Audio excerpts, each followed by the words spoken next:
Everybody, tune in to Recent Tartarians. Recent Tartarians. Recent Tartarians.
Recent Tartarians. Recent Tartarians.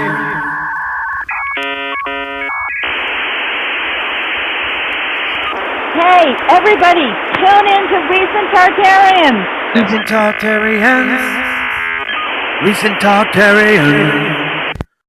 Hey, what's up, everybody? I'm Andreas. We're here with our good friend Raf, and Martin is here with us. Martin has been helping us with an amazing project, by the way. I kind of have to let everybody know. You guys should unmute your microphones. I should have warned you that was going to happen. Here, here's the ask. Here we are. Perfect. Hi there. Good to see you. So, actually, a couple things. Let me just start with like what I've been up to because it's been overwhelming for me. I just was obsessed with the 80s for the last few days. I've been because what happened was I saw that CERN was rebooting the original browser because in 1989, when they released to the public the original browser, it was at Switzerland CERN, and it was with Apple, well, with Steve Jobs' next computers, which were built like super powerful, and he had taken whatever CERN had been working on, which included stuff that German and Austrian and other European scientists were working on in France and everything. They were all brought in. And then that technology in 1979, 1980 became the first web browser. And they had hypertext and everything added, and they just distributed it to the public. And so many things I remember as a kid are like this, where 20, 40 years ago, it was kind of new, at least for us, but it was for a small subset of the population, university kids, and now everything is available. Flash forward a little bit, I saw this new show called Terra Vision, or no, sorry, it was called Billion Dollar Code, a German series starring Bjorn Freiberg. Everybody loves him, right? You might know who Bjorn, I don't know, but he's in this show where, true story, art plus comm, after the fall of East Berlin, you grab a bunch of kids, they started working and taking synthetic research chemicals, and they invented this thing with the one computer that the East had smuggled from Silicon Graphics, which was Onyx, the Onyx computer, which is what they built the Terminator 2 movie on.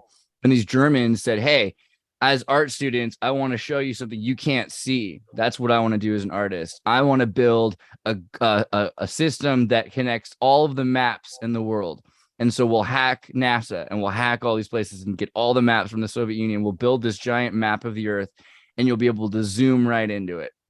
And this is 11 or 12 years before Google even starts considering building Google Earth or whatever. And it's all stolen from this group of, punk college krauts that were trying to build the future. I mean, so that's kind of where I was coming in on this. And then the other thing is Scott Onstott, because you guys saw the title of this was Hermetic Metrics. Scott Onstott has this great book series and TV and video series on the metric system and hermetics, and the idea that it's really confusing whether the metrics are coming from nature or whether nature's coming from divine law, but it seems like everything's connected. Okay, that was my rant about the metric system. Martin, do you want to tell us a little bit about what you've discovered recently connecting the metric system to Tartaria? Wow. Well, the metric system, actually the Hermetic system. But that's where your book is blurred. Oh, I see. Kabylia. Yeah, because let's take the blur out. Let's take the blur people want out. to see your good Austrian home, Here we go. So you can see all my nice Scotch whiskies back there too. Cool. Okay. So I actually got recently involved, and I finally read the so-called Kybalion, and you actually see at the bottom. It's actually written by an American, William Walker Atkinson. Yeah. Supposedly it was written by the three masters, and it turned out to be that he was the three masters. So he seems to have written it all along. And you probably heard about the Hermetic laws. I mean, there is certain laws, and they actually turn out to be universal laws, universal truths of life. And we will actually talk about them real quick. And I will actually put out a working thesis out front. I believe that Tartaria was a country or a state where the Hermetic laws were actually used for the benefit of the people. Right. And what we actually live through today is the exact opposite, because I believe that the deep state or the elite or whatever you would want to call them, they actually know the Hermetic laws very well. They use them for their benefit, but they try to destroy them and sabotage them for us, the common people. Absolutely. Everything comes down to how the Hermetic system was used to have a natural place, a natural time, natural space, and then replaced with something unnatural, something that's synthetic, but that the words are still there. Can I really quickly show you, you know, the at symbol? What do you guys call the at symbol in German? It's just at, yeah, we still get at, or actually there is a German word for it. Yes. It's Klammeraffe.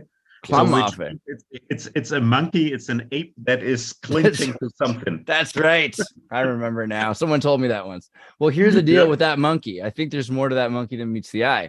Earliest yet discovered symbol of this shape, Bulgarian translation of a Greek chronicle written Constantius Manasses, held the Vatican apostle. It actually was supposed to be an initial for the god Amun, or perhaps the ending, but also connected. The Arabs used it as a measurement. And so they would measure, like for instance, in Peru, an at of wine, right? Which is the amount of wine that they were using.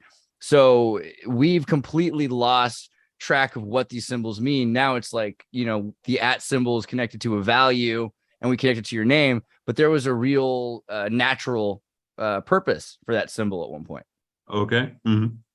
Yeah. Wow. But you continue to elaborate more on the Hermetic. Oh, absolutely. Actually, let me share something. This is actually, oh, wait a minute. This is actually a presentation that I held live in front of 170 people just this past weekend. I just unlocked, you might have had a problem. I just unlocked a screen share. Oh, okay. So we could try once more. Freigiven. Okay. There you go. And here we go. Perfect. And I even translated it for you today, Andreas. Oh, So you don't have to read it in German. Perfect. So let's talk about the Hermetic principles. And I try to explain them using examples of today's situation, obviously, that we live through right now, and the vanished might of great Tartaria. And the first thing you notice here is I started to write Tartaria without the first R, because actually that was caused by the French king that you probably know, right? So he messed up the name, but we will get to that a little bit later. So where do the Hermetic laws come from, or the principles? So that's actually a guy called Hermes Trismegistos. He was supposed to be an Egyptian. And one of the quotes that came from him is, "The lips of wisdom are shut except for the ears of understanding." This might be something that the Freemasons or other secret societies took to heart, because they actually using the Hermetic principles and they keep them to themselves and they are not sharing them openly. And that's part of the problem we have today. Down here, you can actually read the Wikipedia, what they say about Hermes Trismegistos. And what is actually interesting, so the German one, they actually write it like, they say something like, up to very recently, people think that Hermes actually lived. Mm-hmm. So they try to make it sound like he didn't even live. Right. They're trying to mythologize. Yeah, that's absolutely. This is exactly what they're doing to Moses on Wikipedia, by the way. So it's the same. Yeah. Yeah, it's crazy, isn't it? Absolutely crazy. So what are the Hermetic principles? We just rattle them off real quick. The principle of mentalism. So everything is spiritual. Everything happens up here. If you don't put your spirit to it, nothing happens. The principle of correspondence. The principle of vibration. That is a very important one that the deep state actually is messing up big time. And we have the principle of polarity. You have north and south, east and west, warm and cold. The principle of rhythm. Everything follows a rhythm. Powers rise, powers fall, etc., etc. The rhythm of life, etc. The principle of causality. There's actually a German saying that says, "Von nichts kommt nichts."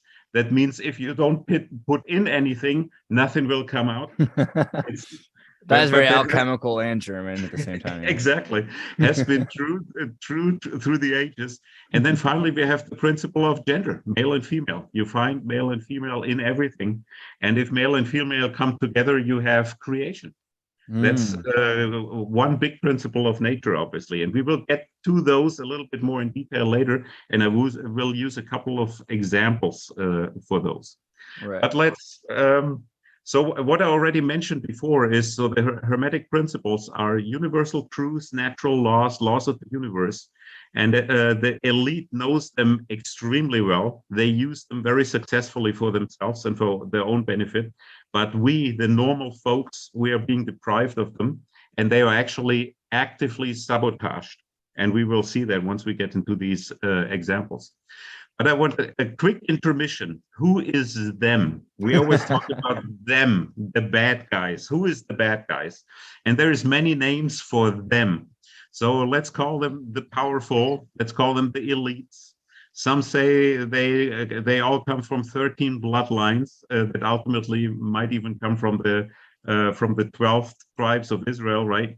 We have the deep state, secret societies like the Freemasons, the Illuminati, the Jesuits, etc., etc. There are many more. We're talking about NGOs. We're talking about foundations, Bill and Melinda Gates Foundation, for instance. Aristocracy is involved here, especially the so-called black nobility. But for us, let's talk today about the classic deep state triangle. And that's actually a triangle made up out of the Vatican, which is the spiritual center, London City, which is the high finance. Even today, they try to make us think that New York is actually the center of finance these days, but it actually still is London with the order of the Maltese. And finally, we have the military industrial complex, which is today represented by Washington, D.C. In former times, it was actually in other nations. So up to about 1588, it was actually Spain. In 1588, Britain took over. So Great Britain for quite a while was actually the finance center and the military center in one country, which was fairly rare throughout history. But ever since the end of World War I, so ever since 1918, the US actually took over the military industrial power, and it's up to this day, it's the most powerful country in the world, obviously. The Vatican started to become the spiritual center probably somewhere in the middle of the 16th century, because it seems that the Vatican is not quite as old as they make us think. Right. Yeah. Whenever right after Mehmet I takes Istanbul, right after that, whenever the diaspora from Constantinople ends up in Rome, whenever that really happened. Exactly, that's exactly it. And Constantinople supposedly went down 1423 when they lost to the Ottoman Turks, and that's probably when the Vatican started to rise. And there is even people that say the Vatican is younger than Martin Luther. He is younger than the Reformation, and the Catholic Church actually is the second to come in, not the first to come in. But we don't need to go too deep into that today. The Roman Catholic Church, the way people understand it, yeah, absolutely. And exactly. but it's worth pointing out. I mean, the Roman Catholic Church has been caught century after century, generation after generation, producing false forgeries from centuries prior, coffee stained pieces of paper that they say are the pseudo-Isidorian decrees.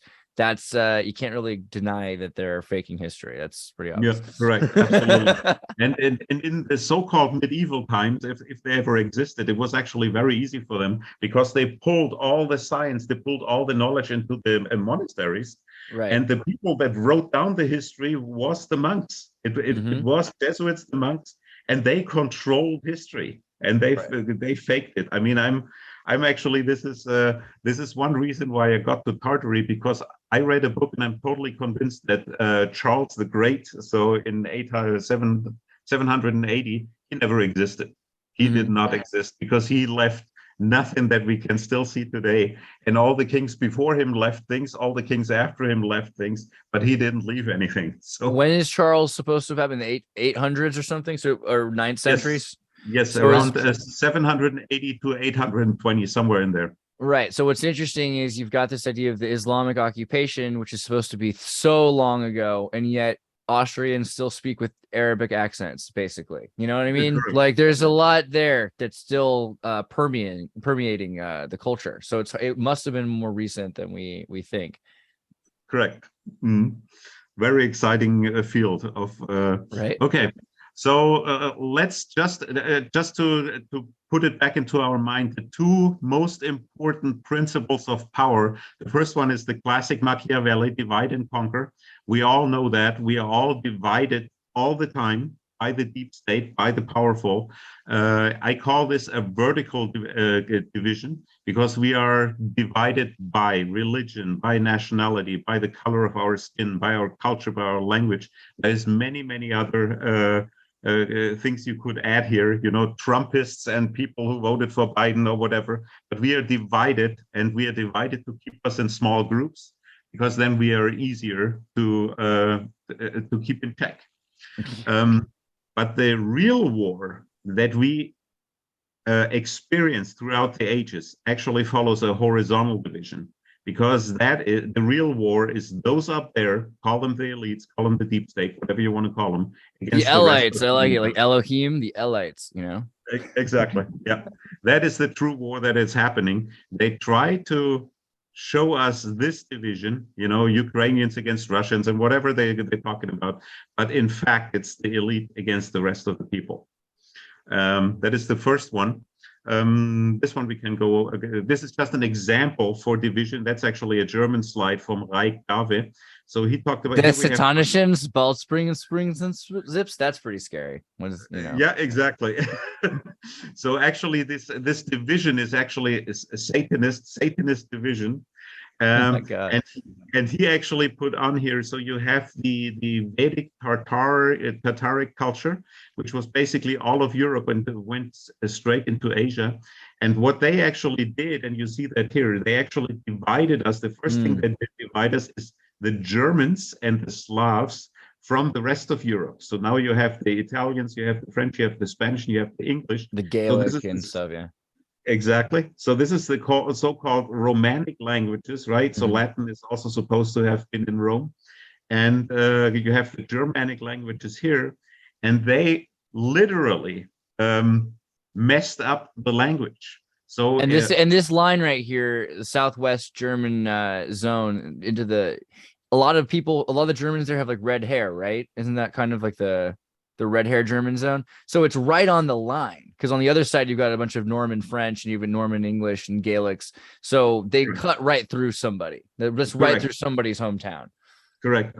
So this is basically River Rhine and the Rhine, the north part of the Alps, or you could even say Danube River, where the Romans had their limes, the border, you know. Yeah. And they make us think, so the Roman Catholic Church makes us think that culture traveled from south to north. So it was the Roman Empire that invented all the culture, and they brought it to the club swinging Germans. But there was actually, somebody made a very good point on this congress that I attended this past weekend, because he said, if Germany was really so ugly, if there was only swamps and woods, why would the Romans even bother to go there? Because they wanted to swing in the Berlin clubs as well. Oh, different kind of clubs. Exactly. And they wanted to get the ass kicked, right, in the year 9 after Christ. Yeah. So Varus actually lost against Arminius. I mean, the whole story that Caesar built a bridge in a day and burned it down when they crossed is kind of a sketch. It's a little hard to believe, you know. Yeah, exactly. And then there is another piece of trivia I just want to share with you. What is really interesting, this language delusion that they did.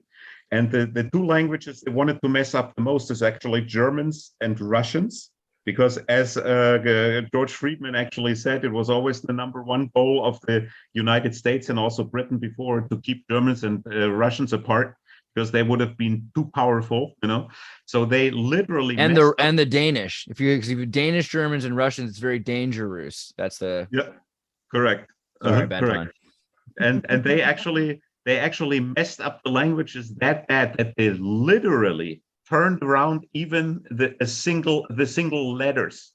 So when you look at the Cyrillic alphabet, the R is actually mirrored, and it's spelled or pronounced completely differently. And there are many others. The N is backwards, the P is backwards, and many other letters are simply backwards to make sure we don't understand each other. Right. Yeah. And one of our biggest, the biggest sons of our country, Johann Wolfgang von Goethe, he actually caught on to this, and he discovered the rules that they used to mess up the languages. And that is actually from Faust, which you might know, Das Hexen einmal eins. So here you can actually find those rules. That is just a piece of trivia. Maybe we can talk about this a little bit more. Go ahead, please elaborate. I'd love to hear the connection. While you elaborate, I'd also love to know both from you, Martin and Andreas, how do you think is it possible that if it is true that someone like Goethe or also potentially Schiller and some others actually were, I don't know how to call them, German romanticists or whatever, or having high morals, ideology, and a positive attitude towards humanity, how come they are still being, I almost want to say, forced upon people in school? At least if you attend an officially former Jesuit school like I did, which has a humanistic education, there they still teach it. Or maybe actually it's only for the elites anyways, if you get to the right schools. I'd be curious to that as well, because it's a key, just as you're pointing out. I think they were just too big. You cannot ignore them. There's no way to ignore. And in America, that's any good. Maybe that could also be possible. You know, they can't make anything on their own. Yeah, that's a big thing. Is that they can just. It's easier to take something and to manipulate it. But in America, you know, Goethe is not that famous. You'd have to be in certain universities to even study German literature or something like that. So in Europe, all you have to do is you just sort of bastardize the context. Right. You say, okay, well, this was all happening in proud German times in Germany, and it's good for German culture, or for Austria, or for Europe, or for America. We just change who it's about a bit. What is really wild about this, and next time I might elaborate on that and really show that to you. For those people who know German, there is actually YouTube videos of Mario Praz. You see his name down here, and he actually has a 5-hour video that talks about this language diversion. It is absolutely fantastic, and he explains it in detail how it happens. He actually explains how the German word for breakfast, Frühstück, is. You can completely develop that by using these 10 rules from Faust. You can make breakfast into Frühstück. And it does not even look alike at all, but it actually makes perfect sense. It is really, really wild. And I promise you, Andreas, I will bring you some of that next time. That is fascinating. Really exciting. It's completely possible that these rules developed in some, I don't want to say by accident, but you have to understand that, Etruscan and the divisions of the Tartar language, you had print. And so some places that had print centuries earlier than the 15th or 16th century, like we're saying, we're looking at the backwards side of the print. And so Latin and the Roman style, it seems to be that they literally were hand copying pictures, like the monks were of backwards textile prints. And so that's a big reason that they got things backwards. And you can see the difference between left to right and right to left because of that. In China and in parts of Asia, they continue to have print into the times of Martin Luther, and they'd had it for centuries earlier, but they'd often do it vertical, in places because of the confusion. So I think that shows, the vertical shows the interaction between the left and the right. And then the right and the left shows that there was a clear division, which in even mainstream history acknowledges with the Mongol horde dividing Russia from the West. So, I mean, we have all the evidence regardless. And just to give a little tidbit regarding Mario Praz, I believe I had even brought him up at some point before. From what I've seen now, I just posted it. You can search for him on Odyssey. Most stuff is in German. But what he's actually doing is he's showing a formula, which basically is you're able to exchange 2 letters. And you're able to sometimes forward a letter or change a P to a T or something along those lines. And then what you actually get is you go from Sumerian, whatever it is, they said, and then in German you have Papa, English would be father, but Romanian is Tata, Hungarian is Opa, or Romanian even Tata. Tartaria, father, fatherland. They replaced the apostrophe symbol with the R sound, and that's why we get that extra R in Tata and Dada and Berber, Tartar. That R is an apostrophe in Persian. In the end, it just really seems, because he's showing 5 languages in a declination, always applying the same rule again and again. And there it really appears as if there's just a skeleton key formula that some monks or whoever could devise. And then it just reiterate over it a few times. And then, you know, in the end, the first language seems to have no resemblance to the fifth, just because you iterated 5 times.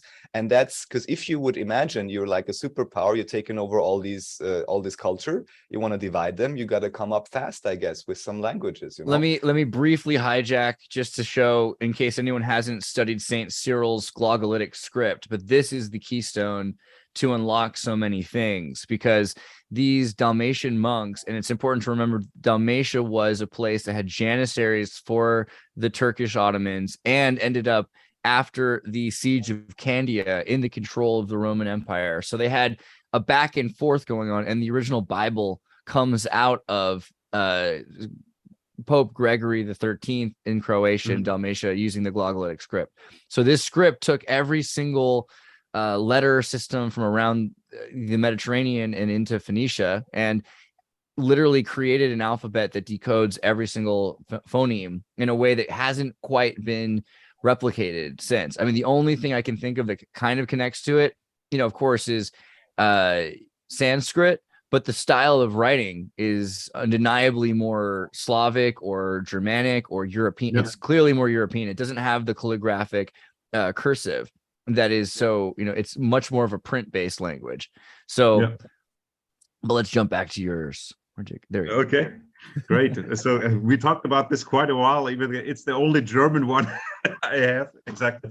So the next principle we have. We love German stuff. That's we want to decrypt that. What's that guy's name again? You just said the name, Mark. Mario Prost. We'll look him up, and maybe, you know, if you can find him, see if he can speak any English. We'll have him come explain his stuff too. Oh, absolutely. That would be great. Yeah. Okay. So the second big principles of the powerful is so we have the divide and conquer, and we also have panem et circenses. So that is bread and games, right? So in former times, so in the Roman Empire, as they want to tell us, there was the Circus Maximus, there was the granaries of the state. So they actually had the food, and if people were starving and they wanted the food, they could tell them, well, you will get some food, but you have to do something. You know, so nowadays they might say, well, if you want to go to the supermarket and keep buying things, you have to get really. So oh, interesting, because you're a Roman citizen. So you had rights to go to the monster truck show. You could go to the Circus Maximus. You had rights to bread. You know, they had to give you bread, and you had rights to wine. They would give you wine to drink, but you had to go along with the cattle, the vacus. Exactly. Yeah, exactly. That's how they did it. So today, the Circus Maximus is actually football, monster trucks, concerts, movies, TV, of course. Oh, that's DY or Get TV, PlayStation, and then the ultimate controlling tool is actually the iPhone. You know, so we have it in front of us every day. We look at it every day. We do everything with it, and that is actually just bread and games. You know, to keep us occupied. So what is happening today? So this is actually a very quick high-level analysis of the situation today. We are in the middle of World War III. It is fortunately not a hot war, except of Ukraine and Syria at this point. But as we noticed today, it has the potential to become a hot war, even though I don't believe it will really be a global war, fortunately, this time. But nevertheless, it's fought with different weapons. And we most certainly are in the middle of World War III. There are islands right now near Taiwan that drones are fighting each other, and it's a full all-out Terminator war right now without a single person. It's going on right today. Yeah. It is absolutely crazy. And I missed the attempted here in both cases. So the attempted, what we're also witnessing is the attempted move of the military complex from the United States to China. Wow. Everything was prepared because in the last 30 to 40 years, all the industrial power shifted from the United States to China. Most of the steel, everything is now made in China, and they actually prepared to shift the military power to China. But this time we actually got opposition. I will get to that in a second.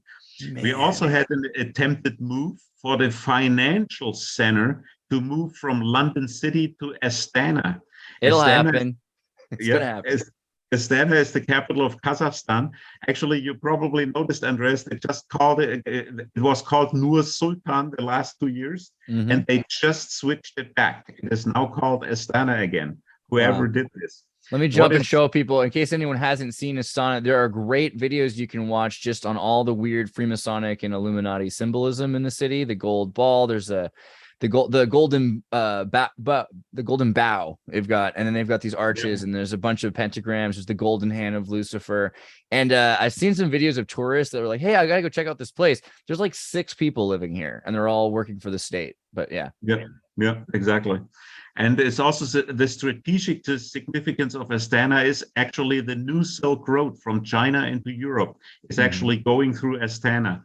And there is the biggest train track terminal of the whole world is at the border from China to Kazakhstan. And you also know where Guantanamo Bay, America, when we sent the prisoners that we didn't kill for in Guantanamo Bay, where they got sent was Kazakhstan, and a lot of them to just outside of Astana. So, oh, wow. And America, because of the Ukrainian conflict, we've completely taken over Kazakhstan's Soviet biolabs and are running these biolabs in Kazakhstan now too. Okay. Astana. Wow. What we're also looking at, we're definitely looking at a war against Europe. So especially Germany is the strongest economic power in Europe. Germany is a key, because Germany is the only country that has in its old law the legal opportunity to stop the deep state. Really? Because the old Prussian law from 1704, it actually came into power in 1794, has 3 extremely important paragraphs. And the first one is the Vatican stays out. We do not want to have anything to do with the Vatican. You stay out of our country. The second one is we have living people here. We are not, how would you say? We are not artificial not legal persons, right? Exactly, not legal persons. We are people. And Natural the third people, one is we have peace in our country. And it is actually no accident that the German Empire of 1871 was not founded in Berlin. It was actually founded in Paris after we beat the French, because we already had a law in Prussia, we had a law in Berlin, and you cannot put another law, another constitution on top of an existing constitution. So it had to be created outside of the country, and it was actually the most important, how would you say, level of government was not central Berlin. It was actually the mayors of the small cities. They had the most power in the country, and the German Empire was just to protect the 26 German states against the outside. Oh, okay. This is what many people don't know. And this constitution from back then... That makes the most sense, actually. And just before you go on further, Martin, just one thing. So first of all, this is technically, legally still how it is. I believe in Austria, maybe even in Germany, that the Gemeinde, so the local, has the most power, technically speaking. But of course, through party politics, is heavily infiltrated. And there was something else which now I've looked, but in terms of Prussia and this whole story and the legal situation, everyone can have some great fun. Open a new tab on your computer right now, go on Google and just type in Prussian defense minister, because at least now I just checked, it's the same still, but also earlier this year, there was some huge, in the alternative media, like huge discussion why suddenly Google says that the newest defense minister for Germany is listed as the Prussian defense minister. And at least now, still, if you enter Prussian defense minister, the first thing that comes up is Christine Lambrecht, who is this lady. No, not a joke. I just tried it again right now. That's creepy. Prussian defense minister, okay? My God. Whatever, but just to point that out. Yeah. Let's just remember what Prussia is. And there was one more thing I wanted to mention, because it's always this confusion with the names, because generally speaking, I believe in Germany is the same. I know in Austria, they always talk about the subsidiarity, so decisions being made local, power being local, and they always talk about federalism. But many may have figured out by now that those that call themselves World Federalist Organizations and so on, both historically and today, they always claim to be for transparency, democracy, and federalism. But what they're actually doing, well, they're furthering centralization, to put it very mildly. And I experienced this myself firsthand, and also from what I could analyze historically and what's happening now. Dude, I just to can't be even very help this. Check wary this. about federalism and what does it really mean, and what is really being done by those, again, that use the name, just as with whatever World Jewish Council or whatever else you want to take, always the same World story. Federalists, right? Usurping the names, World Federalist Organization. Yeah, I mean, federating They also federating the reference- internet too. Federating the Yeah. internet. I keep saying we need to confederate the internet, and people want to say, "Oh, it's federated." Are you on the Fediverse? No, dude, Confederverse. All right, really quickly though, headlocks in the Taurus bulba, and this is an important aspect of the Tartar culture, as a lot of them did this thing when they lost their land, that they would have this headlock thing, and it was part of the warrior clan. And then you look at the Prussians with their pickelhaube, Yep. and it's a tin foil hat. Let's just be honest. This is tin, and it's built to protect the skull, not just from being shot at, but from energy. And it's interesting, this picture showing the 1849 version with the detachable plumes representing the Tartar hair that they would wear, which is all, and you can find the Tartar hair is very particularly common with the Janissaries. The Janissaries wore it. So the fact that these Prussians are doing this, granted they're wearing armor, right, to an extent, but it's even the kind of armor they're wearing, it's really not bodily armor. It's a kind of Egyptian or Sumerian shoulder guards. It has to do more with royalty, and then the fact that they're pushing this Eastern style detachable hair plume. They're very, very interesting for the Prussians to do that.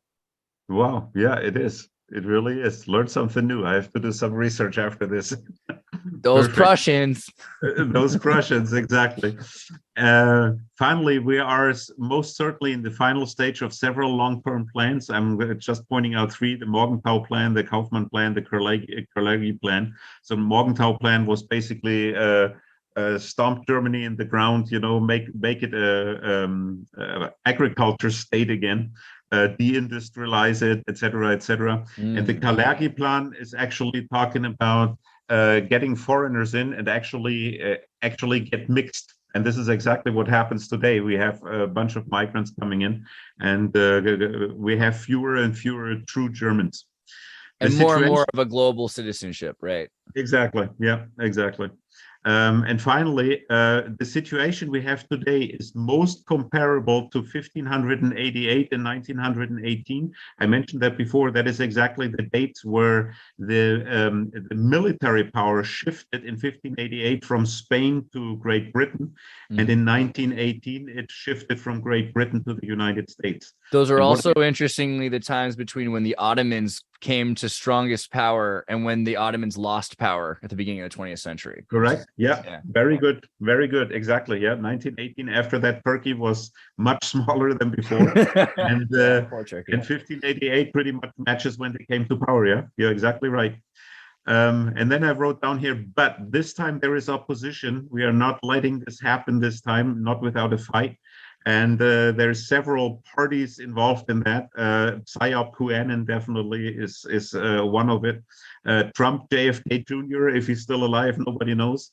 And there is also a true political opposition by the former Tartarian states.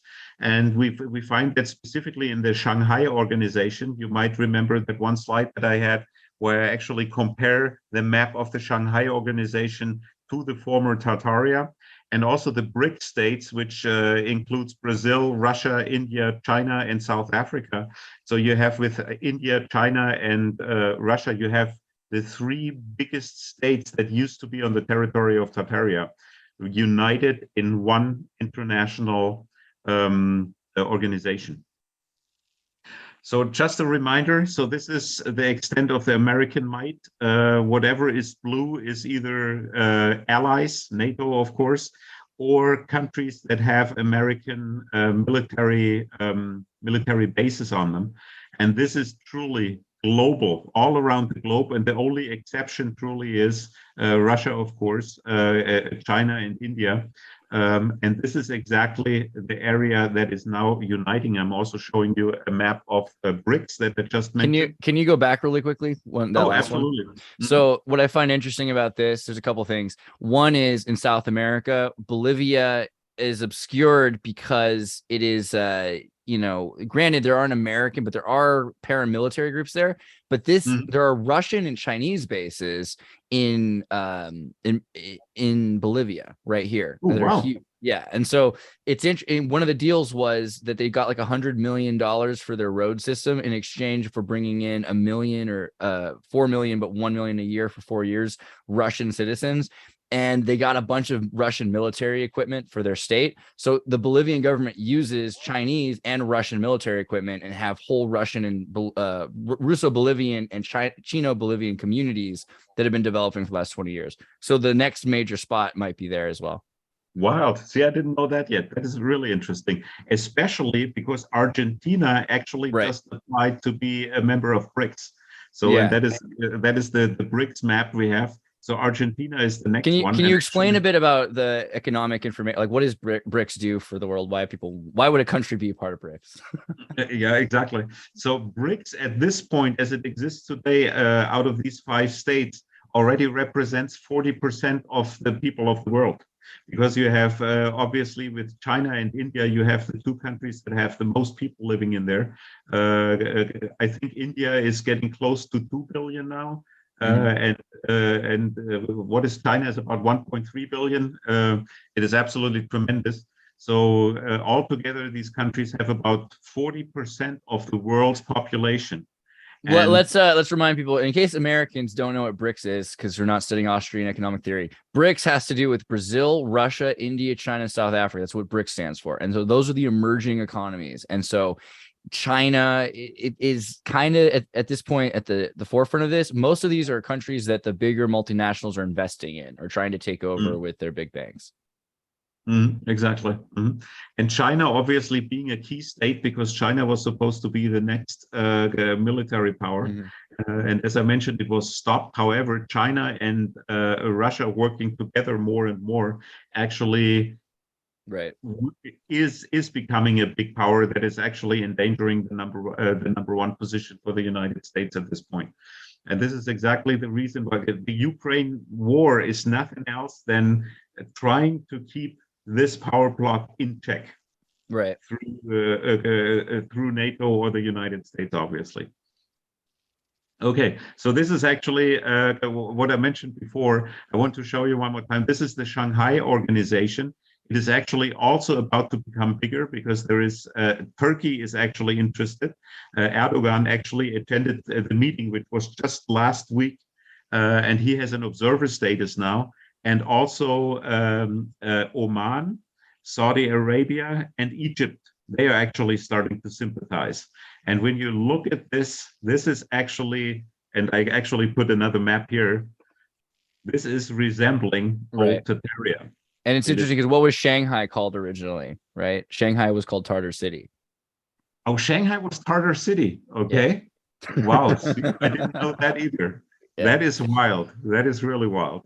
Okay, so I go back and forth here one more time because it's really fascinating. The land power, Yeah, and I stumbled on this by pure accident. I had this map before when I was doing Tartaria research, and all of a sudden I had this map, and I was like, man, that looks alike. And then I finally understood what's happening in the world right now. Giant says, all in all, we're just another brick in the wall. I like that. Exactly. So did Grand Tartary really exist? We have several indications. I mentioned before, I believe, we have a dictionary, the Encyclopedia Britannica of 1771, actually has an article that I will show you in just a second. I also found a German Meyers Konversationslexikon from 1908, which a good friend of mine just recently bought. And we immediately went in there and looked for Tartary. And the first thing it actually says is that it says Tartaria, and then it says mistaken for Tartaria, and to take the first R out. Because they said it was the bad French king, and he actually wanted to make this association with Tartarus, which is the underworld. Hell, And Hades, yeah. you even have the American word for dirty teeth, tartar, right? Tartar. Right. Yeah. So everything bad is supposed to be associated with Tartary. What in Tarnation? That's my favorite, right? That's a very American one. Exactly.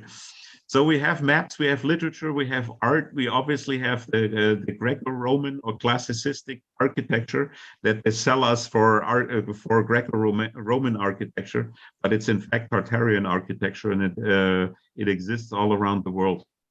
So this is actually the Encyclopedia Britannica. So you have 2 pages of Tartary in there. In the next edition, it vanished. Oh no! And so third edition is how old is the third edition? The third edition is from 1771. Okay. And my theory that the last time I was here is that Napoleon actually went probably with the Russians against Tartary. So somewhere between 1812 and 1850, Tartaria must have vanished. And ever since then, they're trying to write them out of the history books. And the Brits actually started that in 1771, because the next edition is somewhere in the 1780s and you don't find it anymore. And we have the German one, Meyers Konversationslexikon, and here you actually see it. Tartaren, the first R is missing, and it actually says in here, it talks about a big country, Genghis Khan is in there. It very much resembles the one great video that you actually did about China and Marco Polo's trip and all that kind of stuff that we're just translating right now for the German market. That is something we're going to show at the end of this because it's exciting, but yeah, keep going. Oh, absolutely. So, and here we actually find this association with bad things. There's actually also a German word, a Tataren-Nachricht. So that would be a Tartaria message, and that is supposedly a message that is not true. That is actually invented to mess somebody up. Oh my gosh! What's interesting is I even very recently heard exactly this term on like a popular Austrian political commentary discussion, and one more like conservative right-wing guy was using this to denote just this meaning, and I was like, why in the hell is he saying what an what is this? But this exists and it's still in the language. Well, it's something else. So if you ever heard about it, don't believe it. Go. That's literally. So what's weird about that is the first time I ever heard of Tartaria, kind of. I mean, I heard about like Tartars and things, but in school they had beware if you hear about the Tartarian vegetable sheep or the vegetable lamb of Tartary. Beware. Because that was a myth that was confused about, some explorer didn't know he was looking at a cotton bush or something. But Tartaria is totally made up. Go back to sleep. I was like, wait, why would you tell us? We're like, what are we studying this matters about? The only information they gave us about Tartary is that it's a lie. Like, Isn't that something? Why would you bring it up to tell us it's a lie? It's just it is the example of what a lie is. I mean, that's weird. Yeah. When did you learn about this, Andreas? Because I think I was never in contact with the concept of Tartary, except maybe as some kind of Russian part or whatever. This is How old were you? I was like 21, 22. This is Berkeley, California Institute of Integrated Studies, which is like a very advanced mystical school that's into philosophy and all kinds of things. And they did pretty well. Like they would get like a German nun to talk about Teilhard Chardin's metaphysics or something like that and come to the school. They did a lot of good stuff. But this was the weirdest one. And it made me think, okay, well, Tartary must matter more because obviously there was a cotton bush is the moral of that story, right? Even if you thought a vegetable sheep was more mystical than a cotton bush is pretty impressive. And if you study it more, you'll understand more. So at very least, there's something to Tartary you have to study. The exact opposite response, I think, than they wanted. That is wild, isn't it? Yeah. Exactly. And up here, you actually see this connection by the French king, where he actually connected Tartary to Tartaros, where the second R came in. That is also in this German dictionary from 1908. This one is the Encyclopedia Britannica again, and this is, if you ask me, this is proof that Tartary existed, because in this list we actually have a list of countries. We have a column that says how big these countries are, and you see here on number 9 there is Russia. Russia is 1.1 million square miles, and the capital of Russia is Petersburg, St. Petersburg. And then down here, number 7, you have Asia. Number 7, you have Tartary, you have the Chinese Tartary, independent Tartary, and the Muscovite Tartary. And you see that the Muscovite Tartary is 3 times as big as Russia at the time. Well, that's strange. So this is proof. This is written proof, written by the Brits that Tartary existed, and they can tell us whatever they want. And it was triple the size of Russia. Andreas, and this also including fits Moscow. what Alexander Dugin said on your interview, if I remember correctly, right? Right. He Right. said Yeah. that the So Russians were only inheritors. right. And so Moscow, especially Moscow is the inheritor, because Moscow is the newest city to be in control of this thing. But it was the child, or the descendant of the Tartarian Empire, and most of the other places forgot or let go of that connection, which is what the Shanghaiers are trying to bring back, is that idea, like, hey, we can have a land power that connects. Yeah, correct. That's exactly it. And now I showed you something else wild. Down here is the capital of the Muscovite Tartary, which is Tobolsky. Huh. And I actually took a look to Tobolsk. Where actually is Tobolsk? So here we have an old Tartary map that was actually made by a German. I pointed it out here, Johannes Baptist Hohmann. He actually was from Nuremberg, so about 30 kilometers or 20 miles away from here. And he made this map, Imperii Moscovitici, right? So, and we're looking at this map, we look for Tobolsk, and actually up here it is. Tobolsk still exists. Right. It is today a city of about 1.1 million people. So it is a bigger city in Russia, but it's most certainly not the most important. So we all know Vladivostok, Moscow, St. Petersburg. Nobody's talking about Tobolsk. It was an important oblast, though. It was one of those industrial oblasts and an administration oblast. And Martin, can you go back one slide just for a second? Absolutely. So, and never mind the obvious star fort on the right-hand side, right? Right. Right. Oh, right here. Yeah. He's holding it. Yeah. Good catch. Can I show you guys really quickly, in case, I mean, you might already be going into this point, but Tobolsky district, Oblast 22, right? I think I just did Oblast 23 was the short story I just told recently about its neighboring oblast. But if you look at the color schema, the red, green, and blue, also the connection there's supposed to be a yellow often with Tartary. Oh, there it is. There's the yellow. So, and then you've got the fleur de lis, which is representing the bees, but also that shield is very strange. It's like a sun wheel. But this is the flag and the shield crest of Tobolsky. Okay. Wow. Super. And they still keep it. Yeah. So Tobolsky, and I actually wanted to take a peek. How does Tobolsk look today? So I just went to my iPhone. You see that here, and I put Tobolsk in. And when I look at the landscape, look at this here. So here is the so-called, here we have lakes that are close like Minnesota, perfectly round. Exactly. And if you ask my opinion, so they try to tell us this is the so-called karst lake. So that is because they're freezing over and you have permafrost and you don't have permafrost and all this kind of bullshit. But if you ask me, this looks different to me. This looks, and I actually compare that to another event that they sell us as the so-called Tunguska-Ereignis. So the Tunguska happening where actually a meteorite hit the center of Siberia in 1907. And this is how Siberia looked after that. So everything was flattened. All the trees were flat. The only other time I saw that was after Mount St. Helens exploded. Actually, the surroundings of Mount St. Helens actually looked like that too. So this was supposedly the impact crater, but let's look at a couple of those. Look right here. Look at these lakes. Right. Yeah, I mean, it looks like something like pelt, like a bullet, like shotgun blasts, from correctly. Yeah. I look at those here. Totally round. Wow. And something fell. If you look at those, that to me looks much more like a bomb crater than it looks like a natural lake.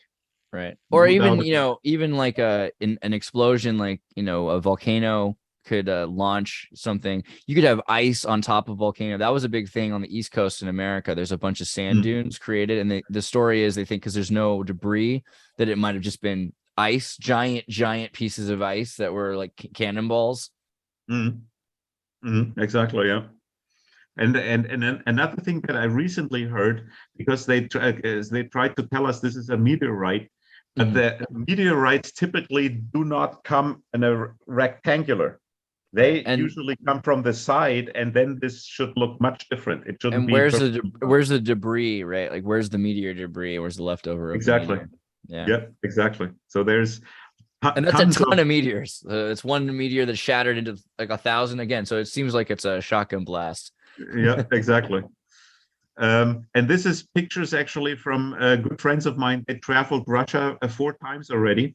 And because one of the things that strikes me funny is when I look at pictures at Russia, you do not find any trees that seem to be older than 150 years.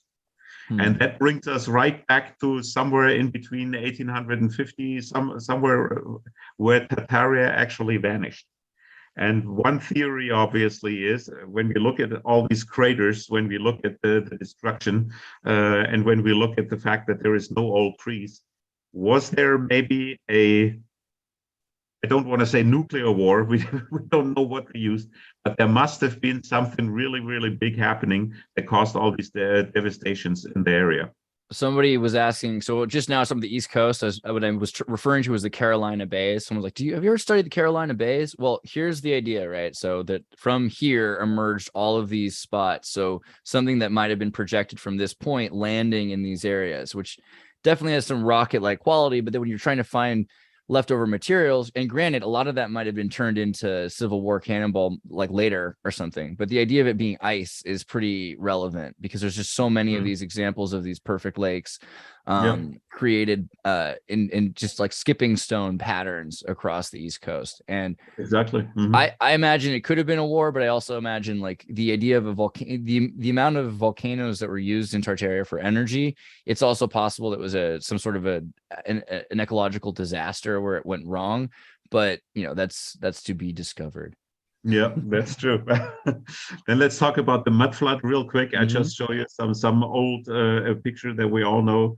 That we had mud, and in Russia you find tons of buildings. Right. They just seem to be out of proportion. They seem to stick in the ground. You see that here. Nobody builds like that. You have half windows stuck in the ground, and over here you actually see it here. This is actually in Moscow, and you have windows and doors sticking in the ground. So there is no doubt that something covered this. You can go back to that last one for a second. Yeah. The bottom right picture, you can see those red doors that are opening, because like in even here in Minnesota and different places where this has happened, there are almost every major court building or something. It's lined around now because they've dug out the base and then they put like a grate there so that snow can fill it or something. I mean, yeah, exactly. Yeah, exactly. So the same thing happened in the United States. The most famous building that certainly is mud flooded is actually the Mormon Temple in Salt Lake City. And John Levi made some beautiful pieces about that. Kansas City, many other cities suffered the same fate. Kansas City has internet 10 times faster than anywhere on the earth. There's a reason. Oh, really? Yeah, they said they had dark fiber. There's fiber that had been laid that had just been left there. They're waiting to turn it back on, and then they turned it on. Oh my God. Okay. That's the story. So this is actually a picture of St. Petersburg, and that is also from that time. So you have buildings stuck in the ground, and especially you have these muddy streets, and they keep telling us you don't see a single person there. They keep telling us, where are all the people? Exactly, and they keep telling us that's due to the fact that that photography you probably needed an hour and you couldn't see the people because there would be trails, there would be blurs. Yeah, exactly. There would be trails, plus this shadow wouldn't be there as it is. Interesting. Because the shadow would wander through. Yeah, no way. Within an hour, and you would not see the shadow. So certainly something happened. The people were actually gone. Then we have Tartarian flags. This is actually to the right here. This is American chart, and you actually have the Tartarian flag right below the Star Spangled Banner next to China, which I found really wild. And here is a flag table from Germany. And down here, you also have the two Tartarian flags. It's either the Silan, which is kind of like a lion, dragon, snake, scorpion kind of combination, or the owl. That was actually the two heraldic animals that Tartary used. Wow. Here's even a little bit bigger. Emperor of Tartary. So you find this in old books, especially from France. Here was a book of Emperor of Tartary, or here a description of Tartary Chinois, so the Chinese Tartary. So all this still exists, and again, I mean, this. Can you go back to the picture of all the maps for a second, or the flags? Right here. One more, but yeah. So what's interesting to me is, I mean, we've seen some of the Tartary flags, but the fact that the United States flag is right above it, it makes me wonder about all the other flags more. I want to start looking into like the flags surrounding it to see what their connections are directly. Because for instance, the Moroccan flag, there's the story that Morocco gave independence to America first, and George Washington's cherry tree was the Morocco flag. But yeah, that's good. Keep going. Okay. So. And finally, let's ask the question. So now I'm tying this back to the Hermetic principles. So how have the elites actually used the Hermetic principles for themselves and to destroy and sabotage them for the rest of mankind? You see, I wrote this very quickly. There's still mistakes in there. And how did Tartary use them for the benefit of all the people? And here's actually an old picture. Oops, I'm sorry. Here's an old picture of Hermes again. What I found interesting here, that he actually has the symbols of might, right? So he has these weapons there, he has the armor there, he has a globe right here balancing on his finger, and back here is the good old fasces, the fascia, which is, if you ever listen to Martin Liedtke, quite possibly it has been an electromagnetic weapon that might be responsible for devastation, as we see close to Tobolsk, or as we see in North America. And you find the fascia as a symbol of power. Actually, here in the Lincoln Memorial, here to the left and right, you find the fasces. Right. You find it on the dime, on the American dime. You find it right here on several coat of arms. Right here is the fascia. Just as a reminder, this is the axe in these wooden rods, how would you say, surrounded by or tied together. And the theory is they actually tried to make us think it was a symbol of power because rods tied together are stronger than just one rod. That is the narrative behind it. But also the law of equivalence, like the more volume, right? Exactly. But it also looks, this is actually cables that you find on the bottom of the Atlantic Ocean in order to transfer power, you know, from the United States. Transatlantic cables and Trans-Pacific cables, right? Exactly. 200 years old, just like that, right? Yeah, exactly. And they look a lot like these fascia also. So there is a lot more to these fasces as they tell us today. It's much more than a symbol, that's for sure. So now an axe head would be an interesting power outlet. You know, you guys have your own power outlet, Americans have theirs, but an axe head, you just plug the axe head right in. That'd be good. It's true. Okay, let's look at some of the Hermetic principles and actually look how is the elite using them for their benefit and how is the elite spoiling it for the people. And we have the first principle is mentalism. So they actually use mentalism for religion and political systems simply because they realize that it is the human brain that actually creates things. So they lead us in the same direction by giving us a religion or by giving us a political system, socialism, democracy, whatever it is. With inverted versions of the real symbols. Exactly. And that makes people march into the same direction, and that makes people create things. How do I counter this? That people create things with their thoughts? I divert them into materialism. I take them away from mentalism, I take them away from spirituality, and I make them think the iPhone is important, the TV is important, the car is important, and I raise materialism in them. Another example would be manifestations. The Pope actually invented time. The Pope invented the date. The Pope invented the calendar. And there's actually people that said whenever you use a date on a letterhead, you're actually using a license of the Pope. So that might be a little bit of a conspiracy theory. I don't know, but it might be. Well, they definitely define what date it is according to the Gregorian calendar. So there's that. Yeah, I mean this, and even because I also, maybe Martin, we discussed this, and I recently at the Delight, we're gonna bring him on at some point as well to talk with Joe Kreisel, who's, like I mentioned, Andreas, living in Austria without having to pay taxes. Nice. But the whole idea, you just have the two keys, right? Time and space. I mean, it's pretty obvious, and it's also so obvious because just like the projection of the Earth they put in front of you, just like warning you of Tartary. How do you write a letter? Everyone learns this in primary school, or at least in middle school. I mean, at least in Europe. And you always put the where you are, you put the location and the date, and you just do it. You don't think about it. That is just how it is done. It is not to be questioned. And this is how we're on target. However, like, it's interesting, 9/11 versus 11/9. Like, we switch our, the Europeans that's super crazy, confusing, and idiotic as well. Yeah, right. Insane. Yeah. Actually, can I love to rant. I got one thought because you brought up the iPhone. This is something Steve Jobs said, like right around before he died. And it was interesting. He said, when you grow up, you tend to get told that the world is the way it is, and your life is just to live your life inside the world. Try not to bash into the walls too much. Try to have a nice family life, have fun, save a little money. That's a very limited life. Life can be much broader once you discover one simple fact. Everything around you that you call life was made up by people that were no smarter than you. And you can change it. You can influence it. Once you learn that, you'll never be the same again. You died a bit after that. Exactly. And you find lots of the Hermetic principles exactly in this words that he used there. Right? Yeah.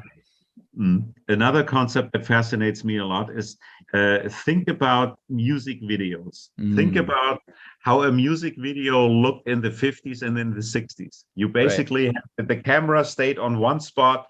You see somebody singing to the lady that he loves, something like that. Today, it is almost like a stroboscope. It is starting. You have a switch in camera every 3 seconds or so. Right. And it makes you absolutely mad. So you have like silent film style films now that they make, and they use not just French editing techniques, but montage editing, which is that flashing of a train and a woman screaming. But I was going to say also in Germany, when I went in 2001, they used to play 200 USA on MTV. They'd play the 200 biggest. I'm like, dude, I hate American music. Like, I want to listen to what the Germans are listening to. And then someone had to explain to me, actually, a lot of Germans are starting to listen to the 200 music videos on MTV from America. Okay. To mind control and get everyone into a uniform culture.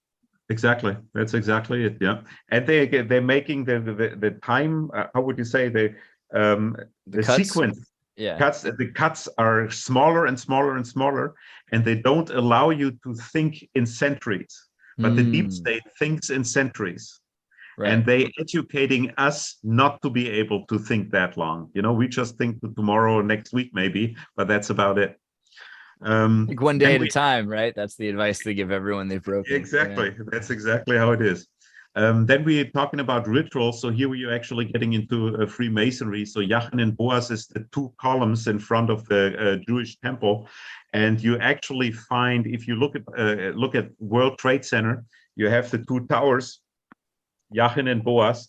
And there is people even saying that these 2 medical ships during the COVID pandemic, you had one in Long Beach and you had one in New York City. So they could have represented Jachin and Boaz and make the whole of United States into one big ritual. Just a theory. And then they love to play with numbers. And I just put one example here. The invasion of Normandy back in 1944 was on the 6th of June at 6 o'clock in the morning. And here you have your 666. You have your satanic number, 666. So just examples. Then we have the next principle of vibration. That is a very important one because free energy actually is based on vibration. I'm sure that the deep state is using free energy. They're just not telling us. They are hiding the most important pieces to create free energy from the air, from the ether, as it's called. There is old pictures of old cathedrals where you have these gray cylinders up in there, where today you have bells in there, or you have a watchtower or something like that. But those watchtowers, like go check them out. Almost all of them now have a little 5G antenna attached to them that's providing Wi-Fi to the whole community. Yeah, exactly. All across Spain, 5G. How'd they roll it out? Cathedrals. Yeah, exactly. That's exactly it. We also using fear. So we create fear in people in order to harvest the vibrancy or oscillation of the people. So how are they spoiling it for us? They hide the free energy from us. They created patents in order to get the technology away from us. You buy the patent, you put it in the drawer, and nobody can use it. One example is Nikola Tesla. When Nikola Tesla died in 1941, I believe, in a hotel, he actually had about 40 suitcases full of papers, his documents, and 13 of them vanished, never to be seen again. So it makes you wonder what was in there. Was it stuff we need in order to have free energy? Then they explain. Just one sentence, and who got all the documents later? I mean, I was gonna talk about John Trump, but I couldn't come up with a good joke about like what those 13 papers were. You know what I mean? But yeah. That's the narrative. Yes, probably love letters to John Trump. That's all got them. Exactly. So, oops. Nah. Here we go. Now we're back. And then we actually had to explain away the ether as a medium for the free energy. And Einstein actually did that. So he was told to do that. So he scientifically explained away the ether. So today we say ether is not existing, but we actually need the ether in order to make free energy work. Another great example is, you might have all heard about the healing frequencies. So the old Kammerton A, the old note that you played in order to get the orchestra, all the violins and everything, to the same note, used to be 432 hertz. And that was actually changed during the Nazi time to 440 hertz. And that never sounds good. That never sounds good, exactly. So this is actually water, with light under it. So this here is 432 hertz. When you put water under 432 hertz, it looks like a flower.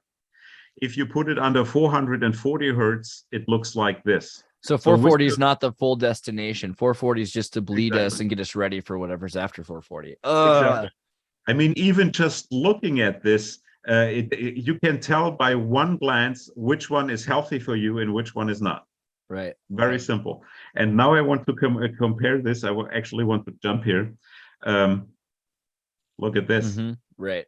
How does this look like? The cathedral windows look exactly like these resonance patterns in water if you have a healing frequency. It's like a way to orient your watch. Like everyone set your frequency tone to this. Yeah, exactly. Yeah. And usually right behind these windows, you even have the big organs. So most likely they actually made music in there. They created frequencies that were actually good for the people. They came out of these windows and went over the city.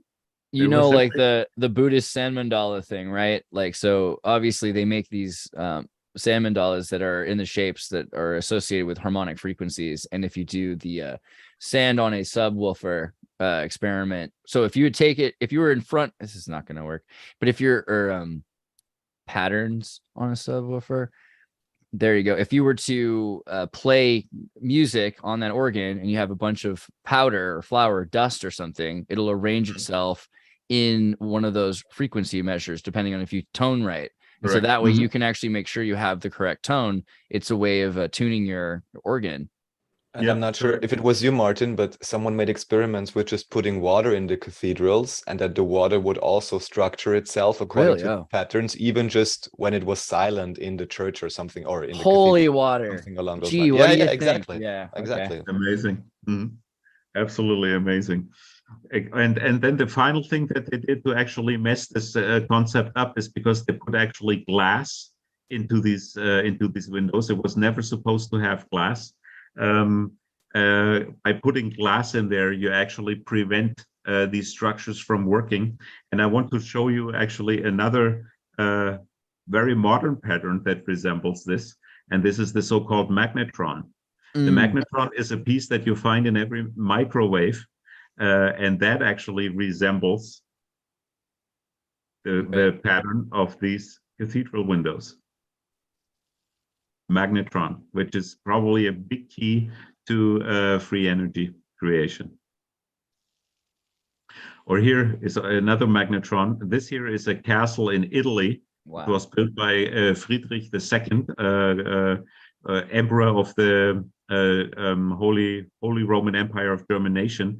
And if you look at that, how that looks like compared to the magnetron, it suggests that this was not simply a castle.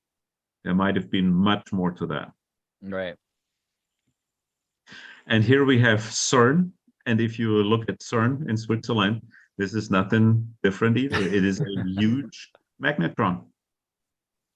So we have the same technology that we used to have in Tartaria. We're using it up to today, and we're using it in all different sizes, or they are using it. We must not.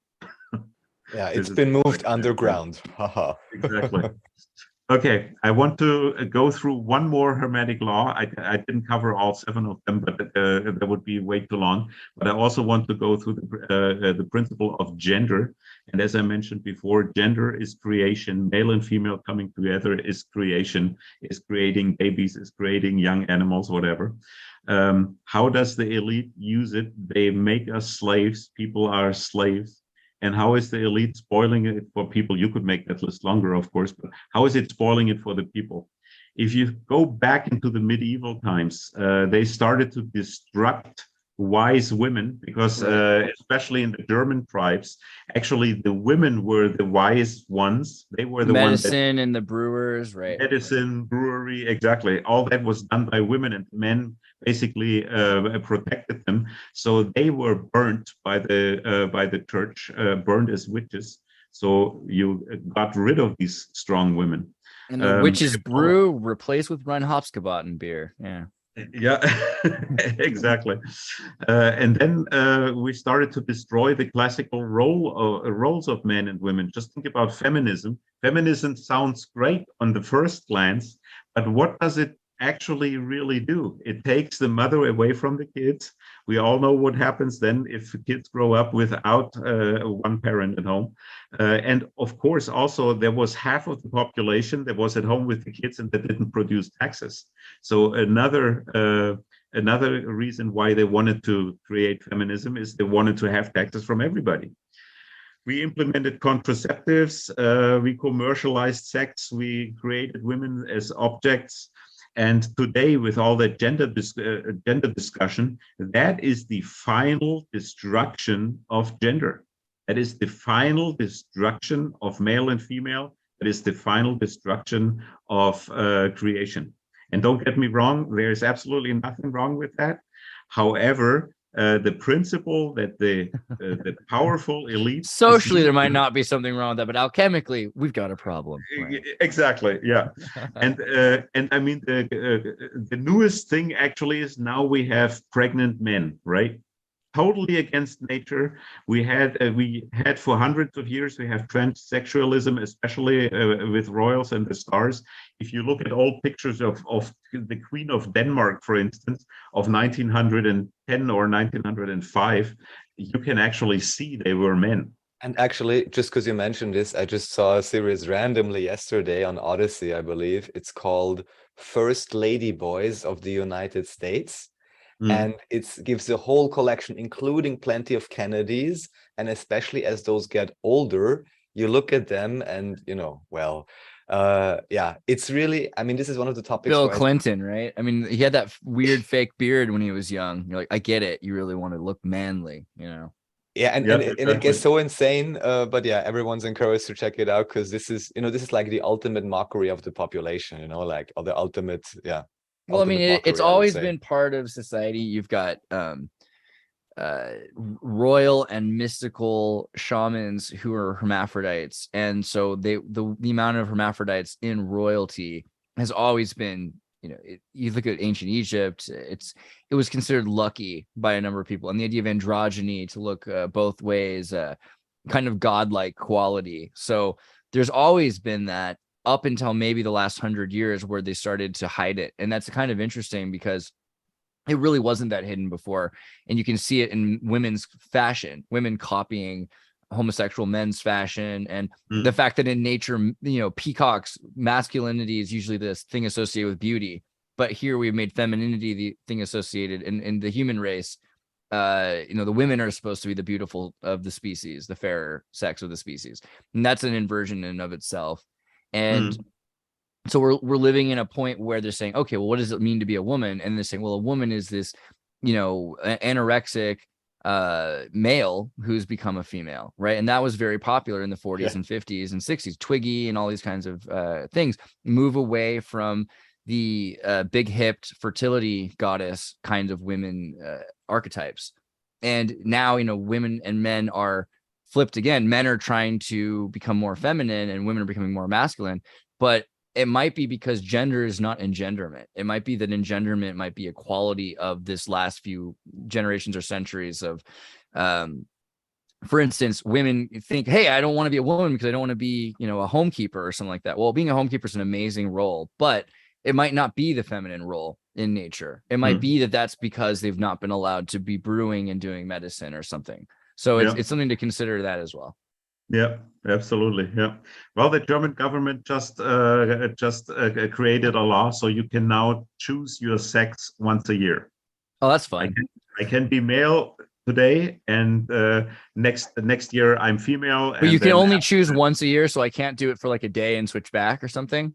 You can't do it for a day. Yeah. Because I've always wanted to be like a werewoman. You know what I mean? Just like once a month, just to know what it's like. Yeah, exactly.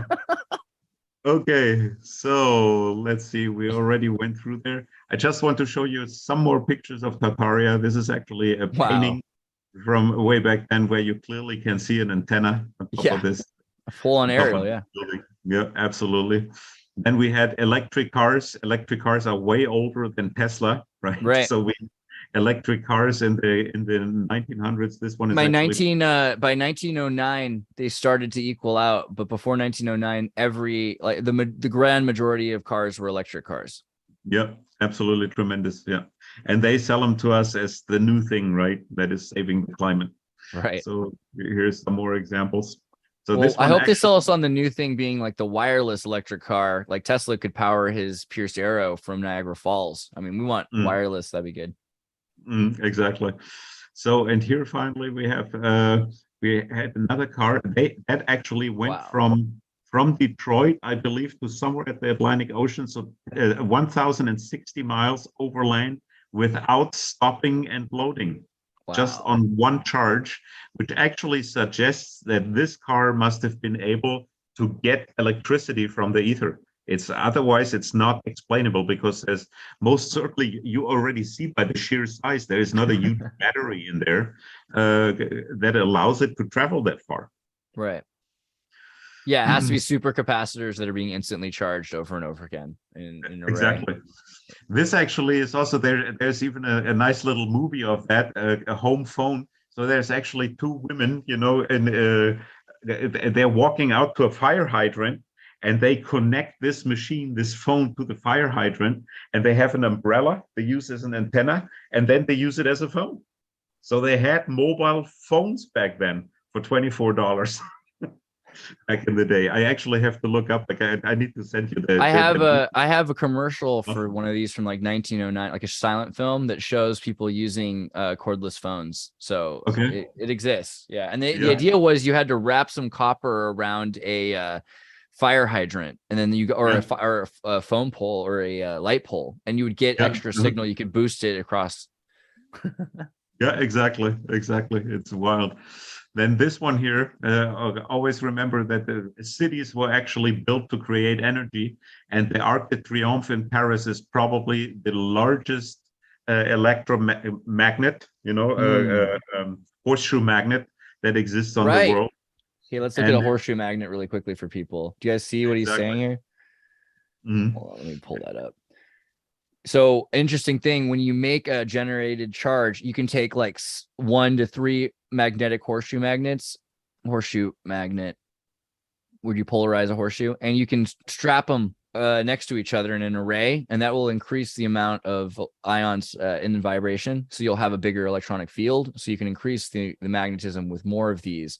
So if you just put them in a row, kind of like, or brick them up, like this, then you could have an extreme amount of energy being stored. But it doesn't necessarily need to be polarized, because the poles could be in the ground right now. They're probably like 20 feet or 5 meters deep at least. Exactly. Yeah. And it's certainly not an accident that even the layout of the city looks like the motherboard of a computer. So they did something with the streets, with the layout of the streets, with the buildings that they had there. Something was done. And hopefully we will learn that again, not too far in the future. Right. This is actually Berlin. This is the so-called Kunsthaus Tacheles that used to be, after the war, it was destroyed, and you see basically the ruins here. It used to look like this. This is actually the plan. It was there was a huge cupola right here in the center, and the cupola where you have the huge cupolas is always an amplifier. So you created or you harvested your energy from the ether through an antenna up here, and then it was amplified in this cupola. And you find that everywhere. You find it in the Peters Dome, you find it in the Capitol, you find it basically in every building that created energy back then, and that they sell us for a church or a government building these days. Mudflood North America, I just browsed through this. California in these old maps very often is depicted as an island. So something must have happened to connect it to the rest of the United States. That 661 area code, Bakersfield. Bakersfield was the bay. Yeah, exactly. And I think I showed this last time, so I don't want to go too deep into it, but this is one of my favorite paintings in 1872. John Gast painted it, so it actually shows us how the West was won, right? Lady Liberty is leading the settlers on pilgrims across the plains, chasing the Indians away, the gold rush, everything's in there. And then they arrive in Salt Lake City, like this, basically, in the 1850s, 1860s. And the first thing they do is build something like this, right? Nice. So as you do, right? This building was already there.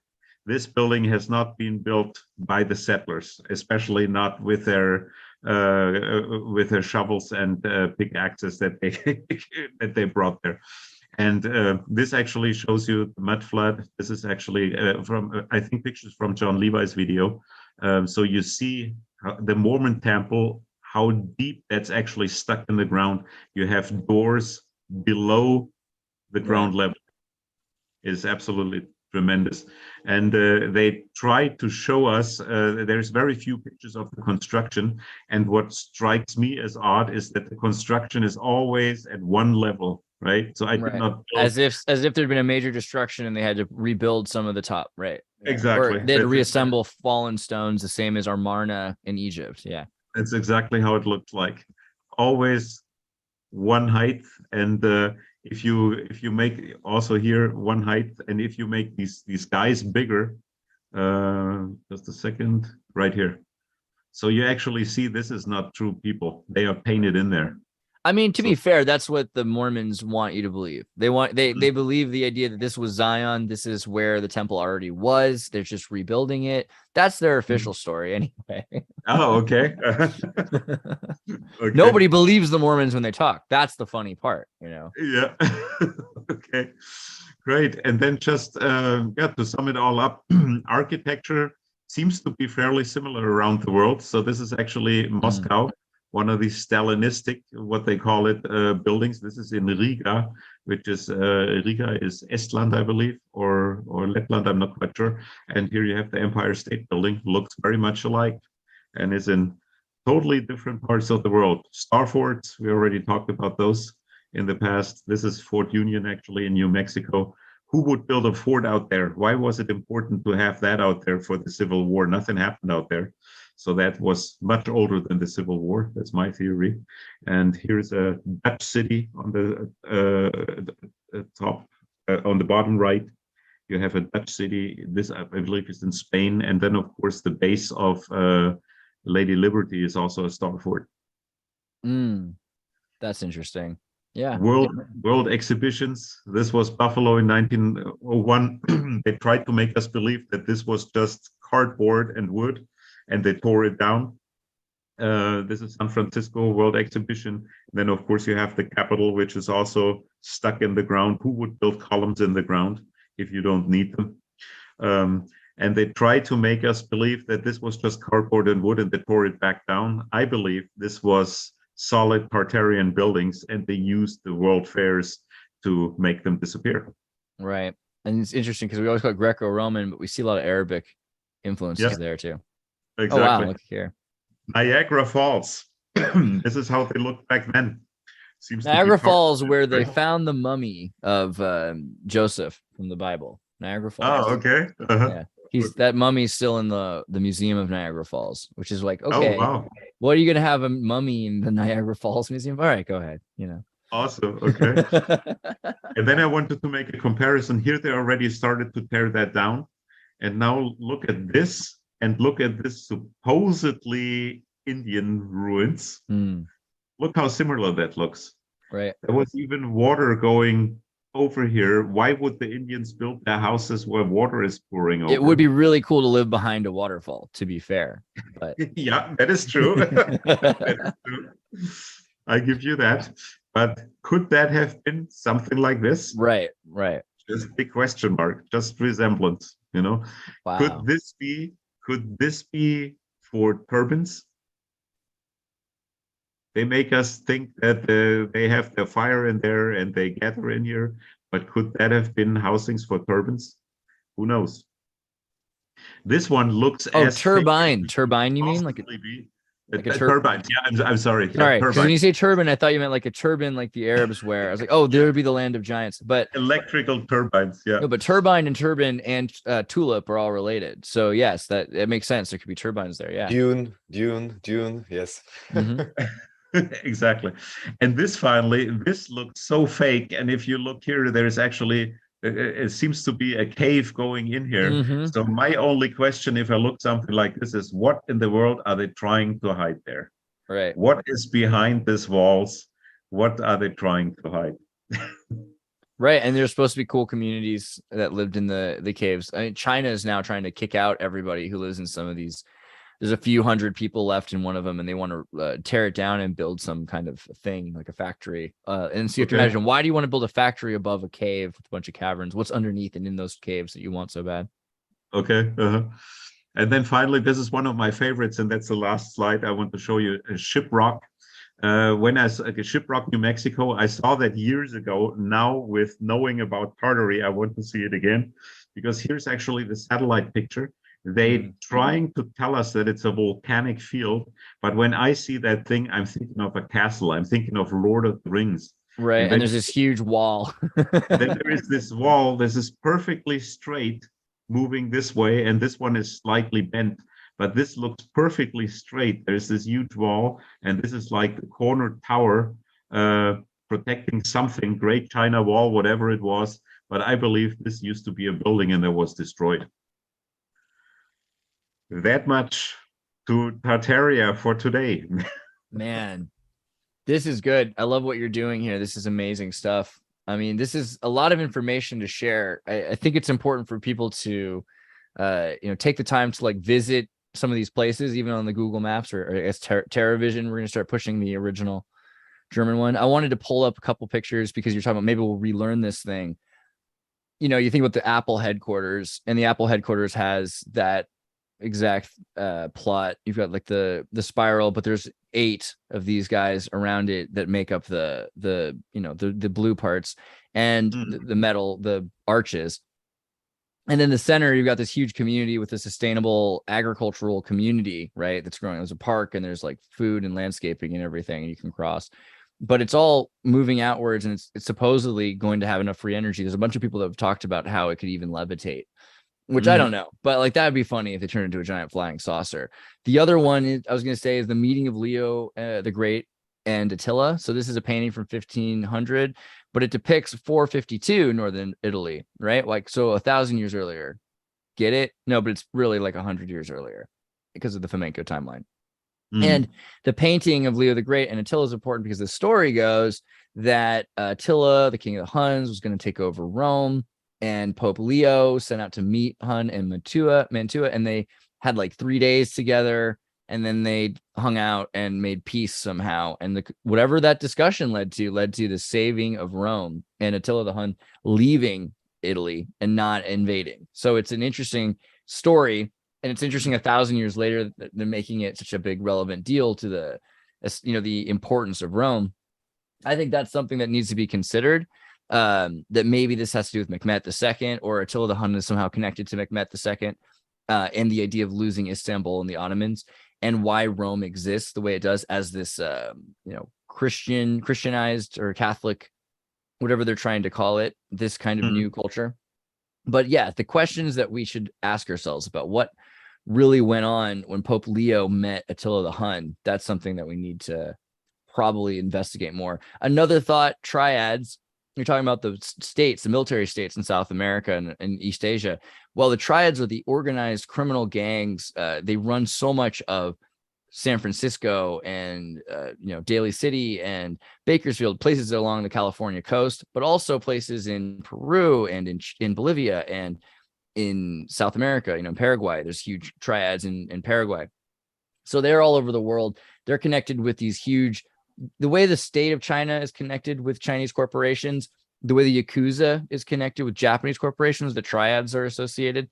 So they have a huge power play that I think is underestimated in the coming age. And they believe in the Order of the Dragon, that they're descendant from reptilians that took over Asia at some point and were important in all over the world, which is why they're spreading. Oh, and the other thought was they, because who are they or who's them?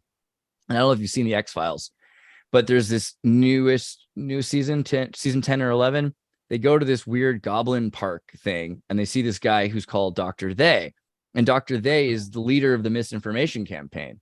And he can exist in public because all the information's out there, but there's so much misinformation. Nobody cares what is truth anymore. And that is really, I think, where we've gotten to with the they. I don't know, but that's pretty good.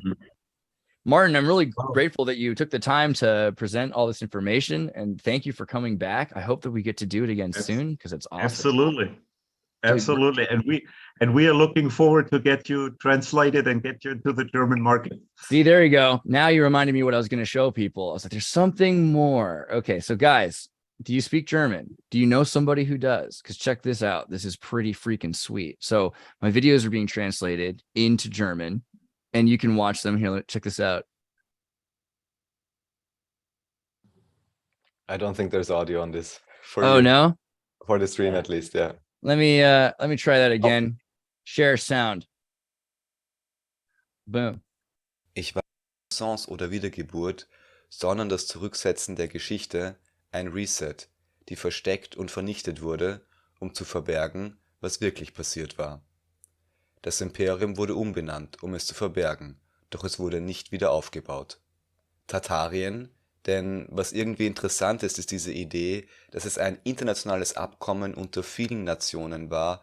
This is the best thing that's ever happened. I could watch that for hours over and over again. I just love it. It's like better than it was before because it's now in German. I love it. It's great. Raphael has a great broadcasting voice. You really do. Voice. Dude, it's amazing. And good mic. That sounds so good. Yeah, but we're bringing it back so that there has been this German translated version called Erfundene Geschichte. To anyone, search on Odyssey or something, you'll find it. Erfundene Geschichte, Tartaria. Really well done.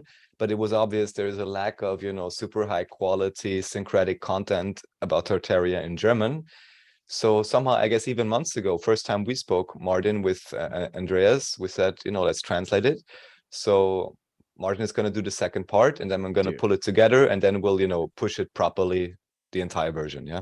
I cannot wait. It's super exciting. Perfect. Martin, I'm so grateful. Raf too. This is just the coolest thing. And guys, the link is for both Comensi.at for Raf's website, where you can also get information from Martin, and the link to the first video from is Act Like You Know 26, which is Raf's page. And so please go and subscribe to that page. Get a copy of that video. If you know anybody who speaks German, send it to them. That's what I want you to do. Yeah, and if you want to see Martin's stuff, because he doesn't have a website yet, just go on Google or whatever, wherever you search, and go search for Martin Hip Tartaria, and then you will find the site where I'm linking some of his stuff, and also his presentations in German that are already on YouTube, done by, I think, with Mark Riemke and some other individuals. So yeah. There's some Reddit stuff, and there's some Vimeo videos, and Tartaria Research Collection right there. Boom. So yeah, guys, check that out. And thanks for being here, and we'll see you next week. Super. Thanks so much, Andreas. Great time to meet you again. Bye-bye. Peace. All the best.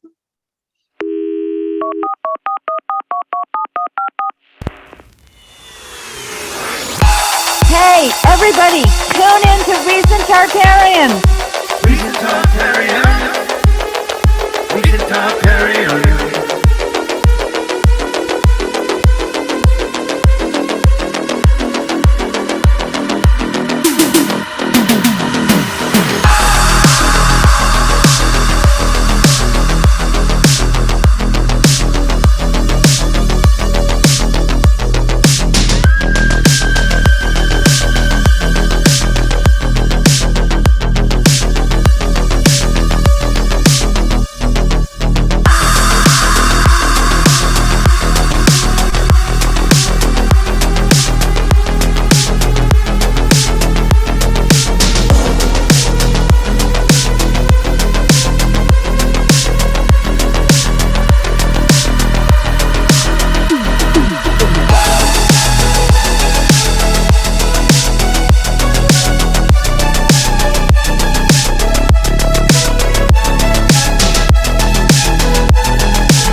Tartarian. Recent Tartarian. Recent Tartarian.